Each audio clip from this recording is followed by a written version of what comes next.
নমস্কার, তোমাদের চ্যানেলে আরও একটা নতুন ভিডিও নিয়ে চলে এসেছি। প্রতিবারের মতো ভিডিওটা খুবই গুরুত্বপূর্ণ হতে চলেছে। ভিডিওটা মনোযোগ সহকারে শেষ পর্যন্ত দেখতে থাকুন। আজকে তোমরা কথা বলে নেব যে স্কুল এসআই পদে নিয়োগ। হ্যাঁ, তোমরা ঠিকই শুনছো, স্কুল এসআই পদে নিয়োগ খুব শিগগিরই তোমাদের হতে চলেছে। এর জন্য তোমাদের কোয়ালিফিকেশন কী লাগবে, তোমাদের ইন্টারভিউ কীরকম প্রশ্ন ধরা হয় এবং এখানে তোমাদের কোয়ালিফিকেশন কী দরকার, তার সাথে তোমাদের পে লেভেল কত দেওয়া হবে, তার সাথে তোমাদের এজ লিমিটের কিছুটা পরিবর্তন করে দেওয়া হয়েছে। যেহেতু অনেক দিন তোমাদের পিএসসির তরফ থেকে স্কুল এসআই পদে নিয়োগ হয়নি, সেহেতু তোমাদের এখানে এজ লিমিটটাও কিছুটা বাড়তি করে দেওয়া হয়েছে, বয়স বাড়ানো হয়েছে নাকি, সমস্ত বিষয় নিয়ে এই ভিডিওর মাধ্যমে এই ছোট্ট ভিডিওতে আলোচনা করব। তো ভিডিওটা মনোযোগ সহকারে শেষ পর্যন্ত দেখতে থাকুন। তো চলুন বেশি কথা না বাড়ি ভিডিওটা শুরু করা যাক। পিএসসির তরফ থেকে তোমাদের খুব শিগগিরই স্কুল এসআই পদে নিয়োগ হতে চলেছে এবং তোমাদের বলে রাখি, সেটা ভোটের আগেও হতে পারে বা ভোটের কিছুদিন পরে হতে পারে। সম্ভাবপূর্ণ তোমাদের আশা রাখতে পারো তোমাদের ভোটের আগে হওয়ার সম্ভাবনা বেশি। তো যেহেতু বিএডরা বিভিন্ন ক্ষেত্রে তোমরা দেখছো, যেমন প্রাইমারিতেও বসতে পারলে না, এবং বিভিন্ন ক্ষেত্রে ডিএলরা যেহেতু তোর বিআরসি পেয়েও কেউ চাকরি করছে, কিন্তু বিএডদের এখনও তোমাদের খুব মনটা এখনও সেই আগের মতনই খুব খারাপ, যেহেতু তোমরা কোনো পরীক্ষায় বসতে পারছো না। একদিকে এসএসসি তো হচ্ছে না এদিকে, তবুও টেটটা যেহেতু হচ্ছিলো তোমরা সেখানে বসতে পারতে, কিন্তু সেটাও তোমাদের হলো না। তো তোমাদের জন্য খুবই খুশির খবর, তোমাদের জন্য বলে রাখি যে তোমাদের স্কুল এসআই পদে নিয়োগে খুব শিগগিরই হতে চলেছে। তো এখানে প্রথমে দেখে নেব যে স্কুল এসআই পদে এখানে কোয়ালিফিকেশনটা কী লাগবে। যেমন কি একটা পুরো নোটিশ তোমরা দেখতে পাচ্ছ, এখানে পিএসসি তরফ থেকে আমি পুরো একটা নোটিশ এখানে ডাউনলোড করেছি। তো খুব শীঘ্রই যেহেতু আসতে চলেছে, নোটিশটা নেই এখানে। তো কোয়ালিফিকেশন এখানে দেওয়া আছে, কি কোয়ালিফিকেশন দেওয়া আছে, এ সেকেন্ড ক্লাস, যেমন কি তোমরা দেখতে পাচ্ছ, এ সেকেন্ড ক্লাস অনার্স और a second class master degree of a recognised university. অর্থাৎ তোমাদের গ্র্যাজুয়েশনটা কমপ্লিট থাকতে হবে প্রথম কথা। যেমন কি তোমরা এইবারে বলবে যে তোমরা পাস কোর্সে অনার্স করা যাবে না, যে কোনো তোমার অনার্স কোর্সে অনার্স করতে হবে। তো সেহেতু তোমাদের বলে রাখি, পাস অনার্স যে কোনো ক্ষেত্রে তোমাদের গ্র্যাজুয়েশনটা কমপ্লিট থাকতে হবে, তাহলে তোমরা এখানে অ্যাপ্লাই করতে পারছো। প্রথম কথা তোমাদের গ্র্যাজুয়েশনটা তোমরা এখানে থাকতে হবে পুরো কমপ্লিট। তারপরে দেখে নাও, তারপরে কি থাকতে হবে গ্র্যাজুয়েশনের সঙ্গে সঙ্গে, যেমন কি bachelor degree in teaching or education for a recognised university or its equivalent. অর্থাৎ কি তোমার গ্র্যাজুয়েশন প্রথমে থাকতে হবে যে কোনো রেকগনাইজড ইউনিভার্সিটি থেকে, তার সাথে সাথে তোমাদের এখানে থাকতে হবে বিএডটা থাকলে তোমরা এখানে বসতে পারছো। এবং এখানে আরও একটা প্রশ্ন তোমাদের মনে থাকতে পারে যে আমি গ্র্যাজুয়েশন করে নিয়েছি, বিএডের ক্ষেত্রে কি আমি কোর্সে ভর্তি হওয়ার বা কোর্স চলছে এরকম অবস্থায় আমি কি দিতে পারবো? তো তোমাদের ক্ষেত্রে সেখানে বলে রাখি যে তোমরা বিএড চলাকালীন এখানে অ্যাপ্লাই করতে পারবে না, তোমাদের বিএডটা এখানে কমপ্লিট থাকতে হবে, তাহলে তোমরা এখানে বসতে পারছো। অর্থাৎ তোমাদের গ্র্যাজুয়েশনটাও কমপ্লিট থাকতে হবে যে কোনো রেকগনাইজড ইউনিভার্সিটি থেকে, এবং তার সাথে তোমাদের এখানে বিএডটা একদম কমপ্লিট থাকলে তোমরা এখানে বসতে পারছো।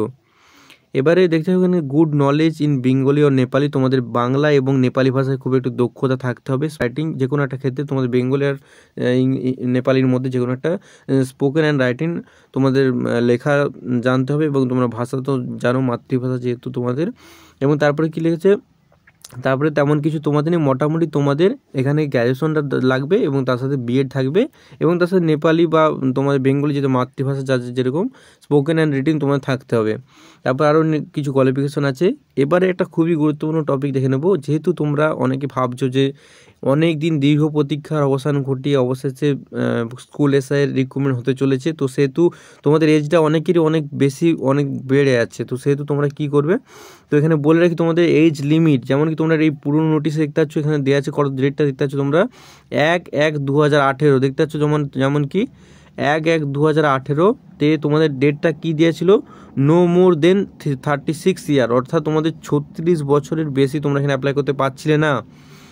তো তোমাদের ক্ষেত্রে বলে রাখি, এইটা তোমাদের বয়সের ক্ষেত্রে বাড়ানো হয়েছে। তোমাদের জেনারেল, তোমরা যদি জেনারেল হও, জেনারেল ক্ষেত্রে 36 থেকে তোমাদের এটা বয়সটা বাড়িয়ে 39 করা হয়েছে। হ্যাঁ, 39 করা হয়েছে নতুন নোটিশে, তোমরা দেখতে পাবে খুব শিগগিরই, বা কিছুটা বেশি হতে পারে, কিছুটা কম হতে পারে।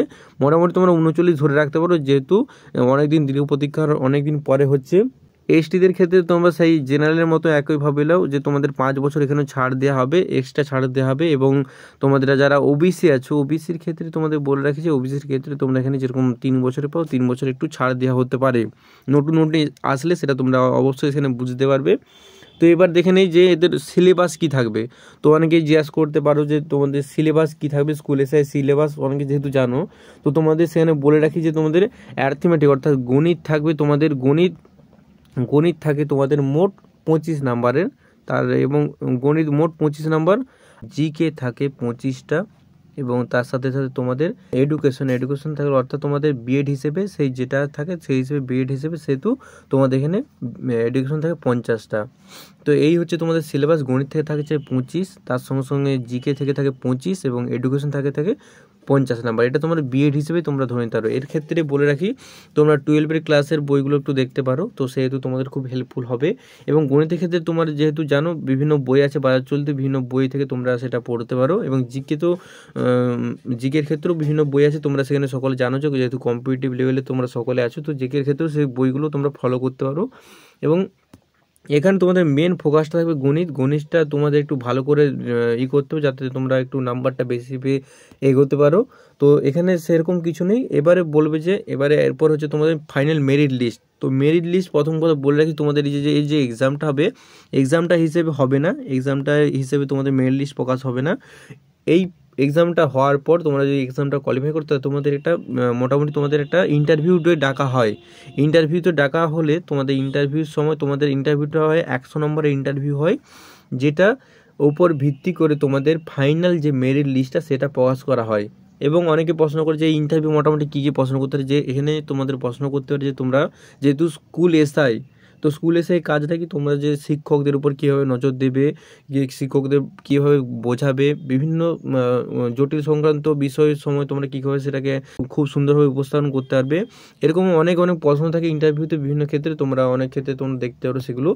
তো এই হচ্ছে আজকে সম্পূর্ণ বিস্তারিত ভিডিও আমরা আলোচনা করলাম যে কীভাবে তোমরা স্কুল এসআই পদে তোমাদের কী কী সিলেবাস থাকে এবং কবে তোমাদের ভ্যাকেন্সি আসতে চলেছে, সম্পূর্ণ ডিটেলসে ভিডিওর আজকের এই মাধ্যমে আলোচনা করলাম।